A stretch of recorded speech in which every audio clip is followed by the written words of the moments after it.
Assim, ele manda as pessoas fazer oração e intercessão, porque ele quer que todos os homens se salvem. Então vamos lá, Deus quer que todos os homens se salvem. E o apóstolo Pedro escreveu dizendo: se o marido é crente e ele maltrata a esposa, Deus escuta a oração dele?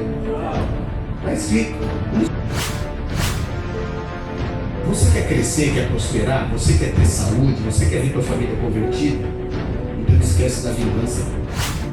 E está escrito na Bíblia que um só não é igreja. Você talvez já viu muita gente pregando isso aí. Então eu estou dizendo para você, pede para eles mostrar que um só é igreja.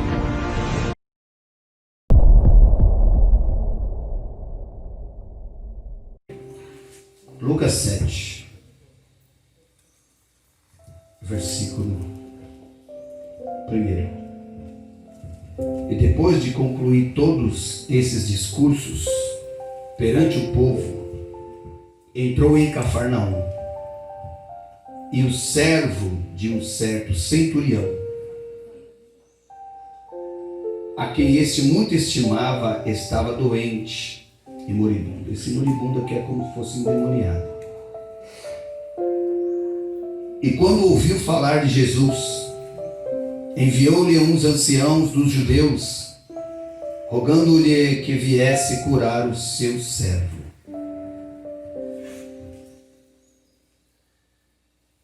A gente observa aqui, né, quando a gente lê o verso 3, que fala assim: e quando ouviu falar de Jesus, enviou-lhe uns anciãos dos judeus, rogando-lhe que viesse curar o seu servo. A gente sabe que esta palavra esse homem não falou. Os anciãos acrescentou isso.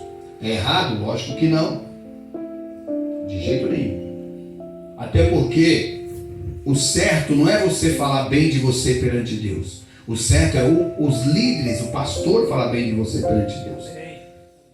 O que Deus quer ouvir da boca do pastor, dos obreiros, da igreja, que oram a Deus apresentando a vida de vocês, é que tem que falar bem de vocês. Tem que chegar e falar: Senhor, essa pessoa é crente. Nós temos visto isso. Essa pessoa, ela é crente. Ela honra a tua palavra, ela obedece a tua palavra. Então não é você que tem que abrir a boca e falar: eu sou bom, eu faço isso, faço aquilo, deixa de fazer aquilo. Não. Isso é um erro muito grande, isso é um pecado que Deus... É uma das piores coisas que existe, que afasta Deus da pessoa. É quando a pessoa quer convencer Deus de coisas que ela não faz, ela está falando que faz. Então observe que ele simplesmente pede para que os anciãos... E por que ele foi nos anciãos? Porque ele não se atreveu e diretamente falar com Jesus, por causa do temor do coração e por causa da vida dele que ele vivia. Ele então há um respeito muito grande. E o próprio Deus dá uma demonstração disso. Se nós observarmos aqui, tá? Nós estamos falando desse centurião. E lá no livro de Atos dos Apóstolos, no capítulo 10, tem outro centurião. E este outro centurião de Atos do capítulo 10, um anjo vai até ele. Um anjo aparece para ele às 3 horas da tarde, o tempo estava mais ou menos assim. E o anjo aparece claramente para ele e fala para ele: Cornélio, é o seguinte, tuas orações e tuas esmolas estão escrito. Por quê? Porque no céu está escrito todas as coisas diante de Deus. Existe, a Bíblia fala que a terra é uma sombra do céu. Você imagina o céu como que são a terra. Então na terra existe os livros das lembranças. Toda a história de presidente, governador que se passa, se escreve. Todos os acontecimentos se escrevem, sim ou não? Não sei se vocês já leram na Bíblia, na época da rainha Esther, quando Mardoqueu livrou o rei da morte, e passou para que fosse Amã quem livrou o rei.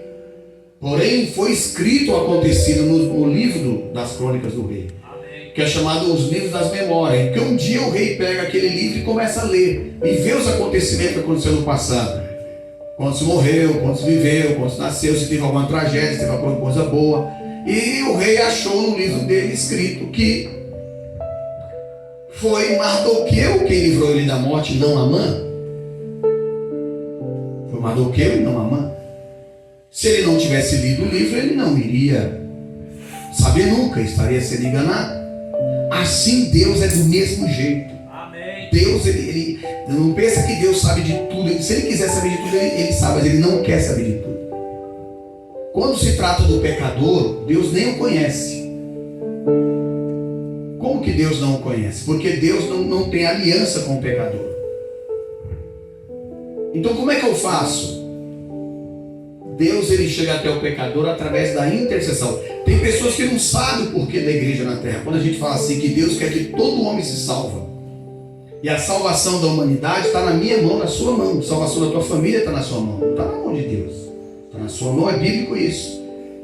Eu sempre prego sobre isso, sempre estou procurando ensinar sobre isso. Porque Deus, ele fala assim, ele manda as pessoas fazer oração e intercessão. Porque ele quer que todos os homens se salvem. Então vamos lá. Deus quer que todos os homens se salvem. E a salvação está em nossas mãos. Então Deus olha para mim, para você e fala, ó, eu quero salvar a tua família, eu quero salvar os moradores dessa terra. Mas Deus fala, eu quero. Aí você vira para Deus e fala, por que o senhor não salva? Deus fala, é você quem salva. Aí Deus vai dizer, é você quem salva. Mas é impossível para Deus salvar, pastor? Talvez te dando uma explicação pelo poder de Deus, eu vou dizer que não, mas baseado na Bíblia eu vou dizer que sim, é impossível. Porque a palavra de Deus diz que é impossível que Deus ouça um pecador que está clamando, impossível. Impossível. João vem e escreve dizendo, Deus não ouve a pecadores. Não adianta. Mas somente pecador? Lógico que não. O apóstolo Pedro escreveu dizendo, se o marido é crente e ele maltrata a esposa, Deus escuta a oração dele?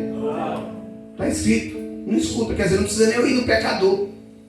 Basta o cara ser crente, maltratou a esposa, droga o joelho, oh Deus não quer. Deus nem vai ouvir, nem chega. Isso está repleto na Bíblia Sagrada, irmãos. É questão de conhecimento bíblico, de lei. Se você pegar, por exemplo, Isaías, o primeiro pega Isaías 59 primeiro aí, por favor. Quer ver Isaías, capítulo 59, verso primeiro, o que está dizendo? Eis que a mão do Senhor não está encolhida para que não possa salvar, nem o seu ouvido agravado para que não possa ouvir. Mas as vossas iniquidades fazem divisão entre vós e o vosso Deus, e os vossos pecados encobrem o seu rosto de vós, para que não vos faça e os ouça. Então Deus, o pecado não encobre o seu rosto, ele encobre o de Deus. Amém. Deus não consegue ouvir, para que não vos ouça. Ele fala, as vossas iniquidades encobrem o seu rosto para que ele não ouça. Então, a salvação do povo na terra, ela não está na mão de Deus, está na mão da igreja. Amém. Por isso que quando o anjo vem até Cornélios, ó Cornélios, por enquanto Deus não pode te ouvir. Mas então como que isso chegou diante de Deus? Através da escrita. As histórias de todo ser humano é escrita em livros. Apocalipse capítulo 20 fala que na hora do juízo final dos mortos, não da igreja de Cristo, mas dos mortos, a Bíblia relata que é lido nos livros as obras de cada um. Amém. Cada um é lido nos livros. E Deus não julga ninguém, Deus nunca julgou e Deus nunca julgará ninguém. Por isso que João capítulo 3 fala disso. Deus nunca julgou, é impossível que Deus julgue alguém. Deus desde o início de tudo, Ele lutou para salvar o homem. E não por peso na vida do homem. Por isso que julgar é colocar fardo, ou haver um casamento, colocar. E Deus não põe isso. Deus faz tirar. Amém. Deus nunca julgou. Mas o que te julga? Por que o nome vingança, eu preguei sobre essa semana. Deus fala que ele é vingativo e ao mesmo tempo não é, porque a palavra vingança, ela não tem conteúdo. É igual, eu tenho algumas mensagens que eu gosto de pregar, tem uma palavra também que eu falo muito dela, que se pronuncia, mas não tem conteúdo. Ao mesmo tempo que nós observamos e lemos na Bíblia Sagrada vingança, ao mesmo tempo não existe a palavra vingança. Porque está escrito na Bíblia Sagrada que o ser humano colhe aquilo que ele planta. Mas o que é a vingança de Deus? Às vezes, imagine aquela pessoa que te perseguiu. Deus manda você amar o inimigo, então porque ele já está tirando a vingança aí. Quem te persegue está mandando você orar por essa pessoa. Você quer crescer, quer prosperar, você quer ter saúde, você quer ver tua família convertida, então esquece da vingança. Não põe ela nem em Deus. Você tem que interpretar nas palavras e saber o que significa. Nem Deus vinga. Se a gente for ler as passagens bíblicas sagradas, você vai falar assim, porque Deus vingou a vida de fulano. Não. Aquele povo simplesmente colheu o que plantou. Não é vingança por outro. Por exemplo, uma pessoa me fez o mal. O mal veio a mim porque eu plantei aquilo. Então ninguém é digno de ser vingado por aquilo que eu colhi, porque eu plantei. A não ser que eu mesmo seja vingado do que eu plantei. Agora, se alguém me perseguiu e me fez o mal, Deus vai me fazer grande. Deus vai me prosperar, vai me dar saúde. Porque Deus quer salvar até o inimigo. Então ele vai dizer, olha, existe a lei da semeadura, que o ser humano colhe o que planta. Então é lógico que aí acaba tirando a palavra vingança. Se você sofreu mal e entender que foi você que colheu porque você plantou, por que Deus tem que vingar alguma coisa? A vingança dele é fazer você grande, amém? Amém. Imagine alguém te fez mal e Deus chega para você e fala, o que você quer que eu te faça? Que eu prospere a tua vida? Que eu te abençoo? Para o teu inimigo ver? Ou você quer que eu mate a pessoa e você vai pagar pelo erro depois? Então, nós vamos aprender aqui, se nós observarmos, como eu falei lá em Atos 10, eu estou falando desse centurião aqui do outro, a Bíblia diz que o anjo desce para ele e fala, está escrito em livros, diante de Deus, porque ele fala assim, tuas orações, tuas esmolas subiram para a memória. Quando fala memória, Santa Ceia, quando a gente ministra em memória. Memória significa, ele viu algo que já aconteceu há 1 ano atrás, há 2 anos atrás. Então aquilo que não é o que você está fazendo e Deus te ouviu. Deus não te ouve porque você é pecador. Porém está escrito em livro e isso chegou diante de Deus de alguma forma. Ele está mandando, ele quer te ouvir. Deus quer falar contigo. Deus quer ter comunhão com você, centurião. Aquele homem era um romano, um centurião da corte chamada italiana. Eu creio que era uma corte de terceira instância, se lá for como o Brasil e alguns lugares do mundo, da Europa. Nós temos aqui a primeira instância, a segunda instância e a terceira instância, que seria o STF, o chamado Supremo. Eu creio que este homem era porque ele trabalhava na corte chamada italiana e ele dirigia 100 soldados. Mas o que o anjo fala para aquele homem?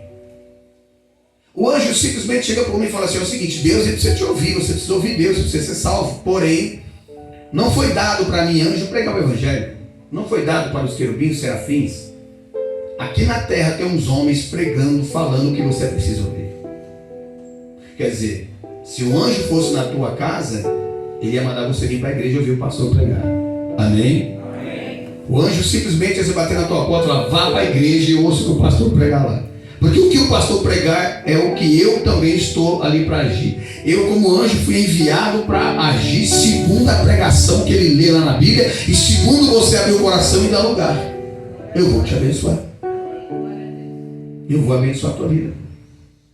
Então, como nós observamos, quem manda chamar, e já preguei sobre isso, que quando Pedro vem, ele quer prostrar-se diante de Pedro, ele fala, não faz isso, eu sou homem como você. Eu sou homem como você. Não faça isso.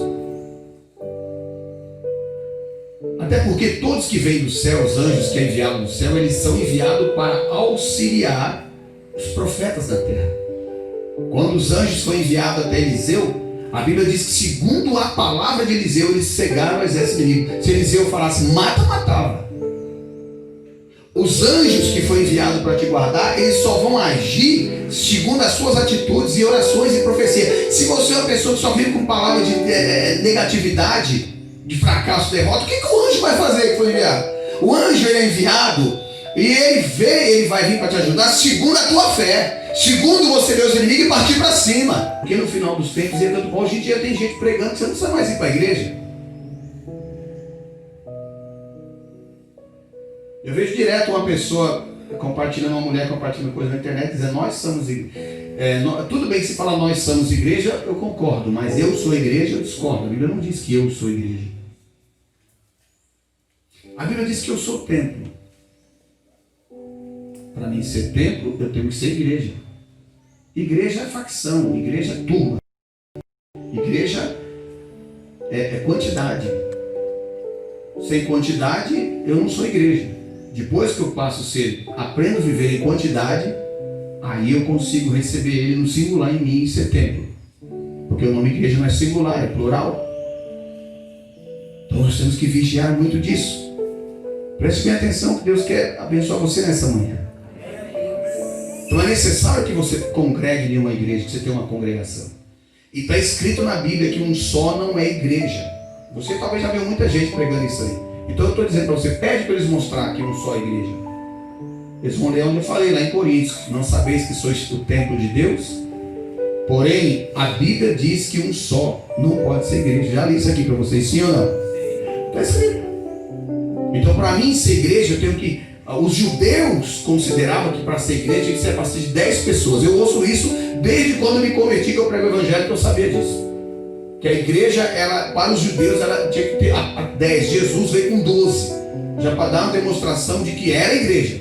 Porém, numa conversa com Pedro, esclarecendo um pouco melhor, na visão de Jesus, não dos judeus, ele fala, onde tiver 2 ou 3, já está formando uma igreja. Eu estou no meio. Porém, um só não. Jesus podia falar, eu estou na vida de um só, mas ele está falando como igreja, para respeitar como igreja, a partir de 3 pessoas, os judeus, a partir de 10, eles reconheciam como uma igreja que o Espírito Santo habitava. E a Bíblia diz que o corpo não é uma só pessoa, mas muitos. Então significa que você, por obrigação da Bíblia, por regra de Deus, tem que habitar em uma congregação. Para que Deus ordene as bênçãos naquele local, é distribuído ali. Existe um lugar de distribuição de bênçãos de Deus na terra, que é chamado igreja. Não vai direto a bênção para a tua casa. A bênção para a tua casa passa na igreja onde você congrega. Passa por ali e dali é liberado para ti. Isso se os irmãos viverem em união. Porque se viver em divisão, como era muitas igrejas de Coríntios, separação, divisão. Uns eu sou do apóstolo fulano, eu sou do pastor Beltrano. Eu nasci, eu não uno com fulano, nem com Beltrano. Então ali a bênção não vai. Ali até o crente mais santo é cheio de problema na sua família, na sua casa, no seu lar.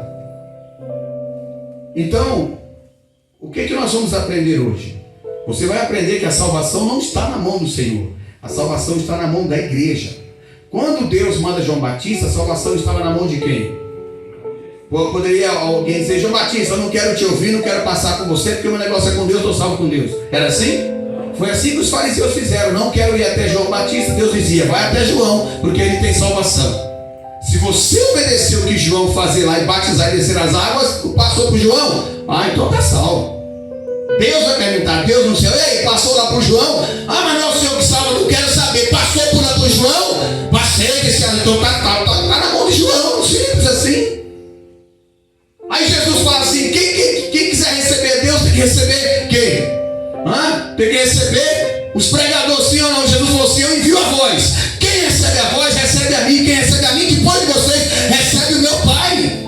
É impossível receber Deus diretamente sem passar pelo crivo da palavra. Porque Deus levantou autoridades para serem respeitadas. Na Bíblia. E por que eu estou tirando isso daqui? Porque o centurião, quando ele vai na igreja, ele está com um servo doente e endemoniado em casa. E ele vai aos anciãos. Ele respeita a ordem de chegar até Deus. Eu preciso preciso descer as águas, eu preciso ir para até o pastor, eu preciso ir para a igreja.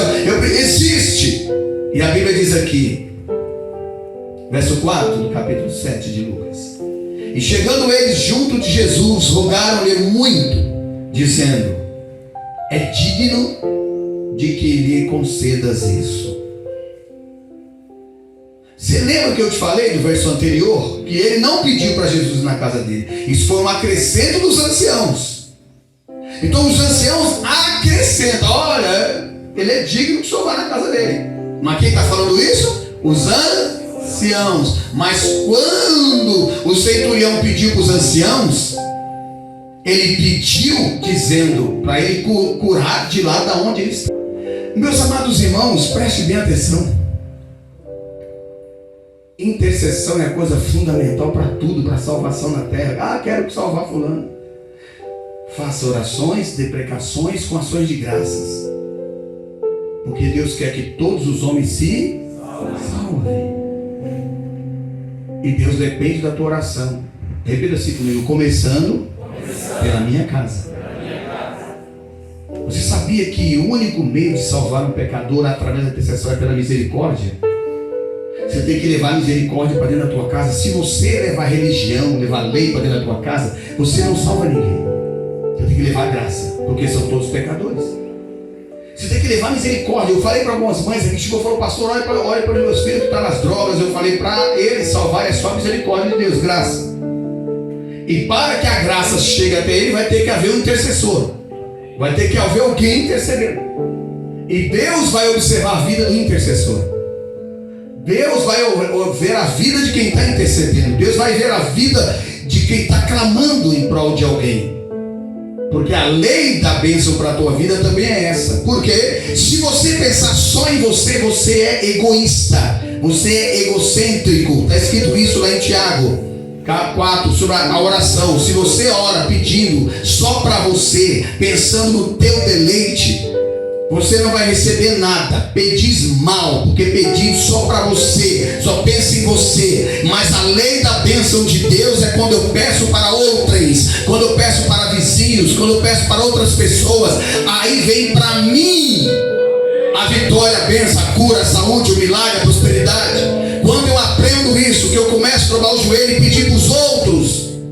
E quando eu entendo que acontece coisas na minha vida para mim entender mais de Deus e chegar na presença de Deus. Vamos ler. Verso 4. E chegando eles junto de Jesus, rogaram-lhe muito, dizendo: rogaram-lhe muito. Rogaram-lhe muito. Sinal que ele não queria ir. Não vou não.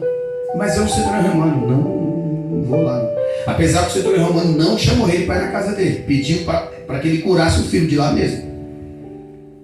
Dizendo: é digno de que lhe concedas isto. Repita comigo: dignidade. Quem é que está falando que o homem é digno? Os anciãos. E quem são os anciãos? Os jubilados de Deus. E tem mais, não eram anciãos judeus que odiavam Jesus, não. Eram anciãos judeus que temia Jesus, que sabia que ele era o Deus Todo-Poderoso. Então, eram anciãos que temiam. E este homem, o que eu quero dizer aqui é que você está aqui na qualidade deste homem vindo na igreja, orando por você, pela tua família, pela tua casa, pelo teu lar. Estamos vivendo tempos difíceis. E a Bíblia diz que você tem que começar a ser testemunho dentro da sua casa. Eles são dignos do Senhor. Ele é digno que o Senhor faça. Mas por que ele é digno? O que Jesus perguntou assim, qual é a dignidade que ele tem? Ele é digno por quê? Por que eu tenho que ir lá? Porque ele é digno que eu vou na casa dele? Olha só o que eles falam para ele. Verso 5. Porque ama a nossa nação e ele mesmo nos edificou a igreja. Ele mesmo, se tem uma igreja que o Senhor prega, é lógico que, como eu disse agora há pouco, o povo que reunia ali formava a igreja, sim ou não? Porque a igreja é as pessoas, então a igreja está ali. Ele edificou o templo. Senhor, se tem um templo que a tua igreja se reúne para te adorar, se tem um templo onde o Senhor pode chegar e pregar a palavra, então esse templo foi edificado por esse homem, e ele edificou esse templo por temor ao Senhor, por temer a ti. Ele respeita o templo, igreja, que é um local que o Senhor criou para que o povo se reunisse e adorasse em coletividade o teu nome.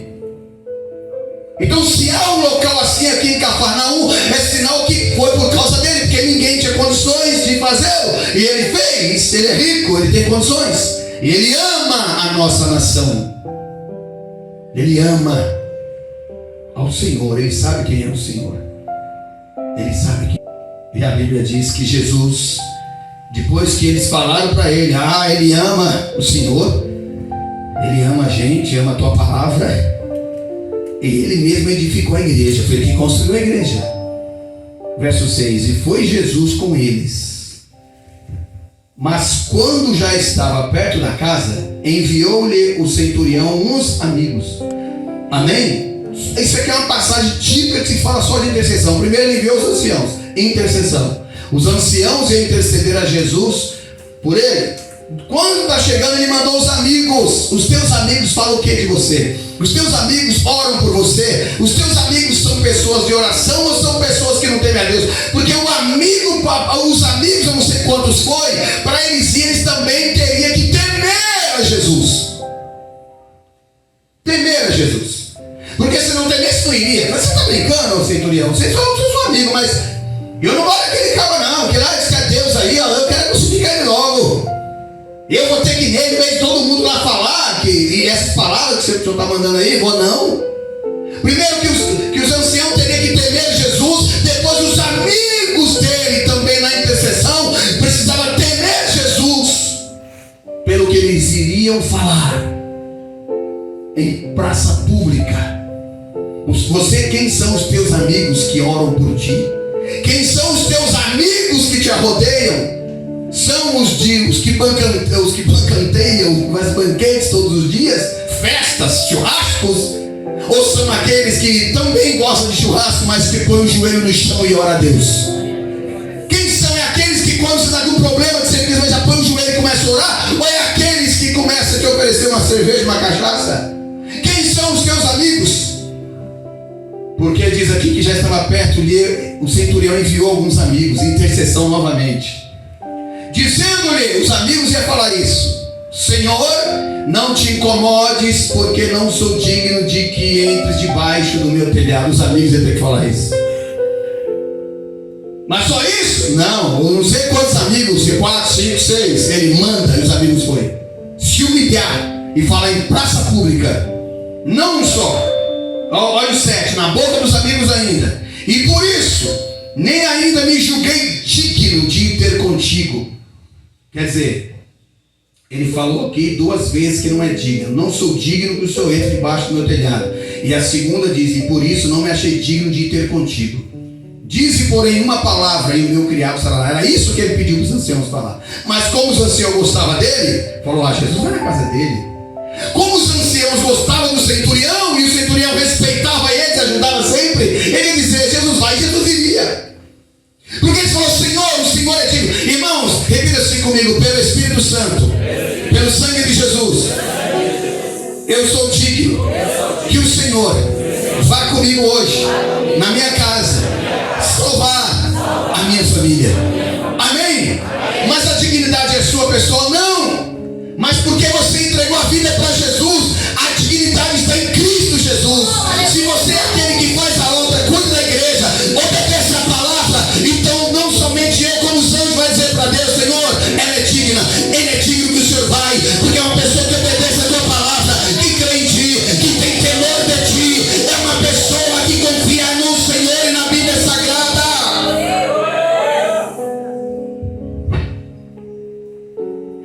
Ele manda os amigos. Segunda intercessão. Você tem amigos? Quantos amigos estão orando por você hoje à noite? Quando estiver dobrando o joelho, vai lembrar de você? Senhor, eu tenho aquela amiga, está passando a luta. Senhor, eu intercedo por ela. É lógico que eu, quando eu oro por todos os membros. Por isso que ele diz assim: e por isso nem ainda me julguei digno de ir ter contigo. Dize, porém, uma palavra, e o meu criado sarará. E isso quem está falando é os amigos. Porque também eu sou homem sujeito à autoridade. Eu tenho autoridade sobre mim, mas eu também tenho autoridade que sujeita a mim. E tenho soldados sobre o meu poder, debaixo de mim. E digo a este, vai, e ele vai. E a outro, vem, ele vem. Tenho soldados. Repita comigo assim, eu também tenho soldados. Esses soldados são os verdadeiros soldados mesmo. Não é igual os soldados da terra, não. Esses da terra só levam o nome de soldado, mas os soldados do céu, que é chamado de soldados, eu posso te mostrar isso na Bíblia. Esses que vêm para te servir segundo a tua oração. Foi eles que, quando Josué encontrou um soldado, porque ele estava na guerra, ele estava com roupa fardamento. Josué já pegou na espada e o anjo já pegou na dele, que dizem que era Jesus que estava ali. E Josué perguntou, o senhor é do meu exército ou do exército do inimigo? A roupa acho que estava competindo igual. Ele disse, nem do inimigo nem seu, estou do seu lado, mas sou príncipe do exército do céu. Se é exército do céu, é soldado que vem do céu. Então Josué prostrou e adorou a ele. Porque eu quero chamar a sua atenção que Deus envia anjos, mas existem os soldados da terra, que eu quero que você entenda e busque hoje. E por isso nem ainda me julguei digno de ter contigo. Dize, porém, uma palavra e o meu criado sarará. Basta uma palavra de Deus essa manhã e tua vida muda. Basta uma palavra de Deus essa manhã. Então, irmãos, por que correr da igreja? Por que vem hoje domingo e quarta-feira não vem? Por quê? Por quê? Por quê? Você se alimentou tanto às vezes, você passa luta, porque está faltando se alimentar mais de Deus. Os caras vão se esforçar, os caras vão Deus, vão crer em Deus, vão orar, vão para Deus, os caras se esforçam. Você vai... Agora vem hoje, quarta-feira, eu vou ficar em casa. Virou religião, sai da religião e cai na outra. Sai da idolatria do mundo e cai em outra religião. Irmãos, ninguém vem culto para, ainda que Jesus curava aqueles que iriam até ele, mas ninguém vai em culto para curar, para receber cura, para nada. Senão um dia o culto vai acabar. Olha, porque as multidões que seguiam Jesus já seguiam as multidões curadas, libertas, transformadas e restauradas. Sim ou não? Fazendo o quê? Cantando e adorando a Deus. Eu não vou no culto não, porque eu não estou precisando de nada, eu não estou doente. Mas quem falou que culto é para isso? Para receber cura, para aquele... Quem falou? Culto se vai para prestar adoração a Deus. Isso aí é bíblico. Culto no céu. Mas então no céu não vai ter culto, verdade? Porque lá no céu não tem doente, para que culto? Não, pastor, mas se Deus que vai adorar, agora vocês estão entendendo. Que se vem na igreja para prestar adoração àquele que é digno de ser adorado. Aquele que tem que ser adorado, então o povo vem aí adorando a Deus por vontade dele. Não que o culto é feito para isso. Aí ele cura um aqui, cura outro ali, prospera um ali, outro lá. Mas enfim, o culto é adoração. Quando você vai para a igreja fazer o quê? Eu vou terminar aqui. Verso 8, porque também sou homem sujeito à autoridade, e tenho soldados sobre meu poder, e digo a este, vai, ele vai, e a outro, vem, ele vem. E ao meu servo faz isso, e ele o faz. E ouvindo isso, Jesus maravilhou-se dele, e voltando-se, disse à multidão que o seguia, digo-vos que nem ainda em Israel, esse cara é romano, ele disse, no meio dos judeus, do povo, eu não ouvi, não achei, tendo achado tanta fé. E voltando para casa, os que foram enviados acharam são o servo enfermo. Sabe o que eu aprendo aqui? Que nós aprendemos, e o que a Bíblia está dizendo, é que toda vez que você vem na igreja, você está abençoando a tua família que está longe. Esse momento aqui, Deus está tendo misericórdia do teu filho, da tua mulher, do teu marido, do teu pai, da tua mãe. A Bíblia nos ensina, a palavra de Deus, que na hora que você está na igreja, os anjos de Deus estão trabalhando em seu favor lá fora, guardando os teus, dando livramento, para que você se alegre dentro da igreja no templo.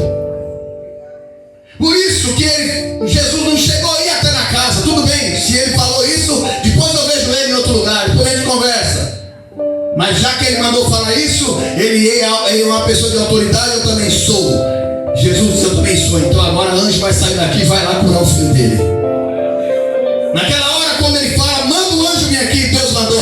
Assim também Deus vai estar mandando um anjo na tua casa agora. Abençoar a tua família, abençoar a tua casa, abençoar o teu lar. Leve Jesus para dentro da tua casa. Leve o louvor, leve o canto, leve a oração para dentro da tua casa. Leve a oração, leve a intimidade com Deus. Leve Jesus para dentro da tua casa, leve ele para lá. Porque eu terminei aqui.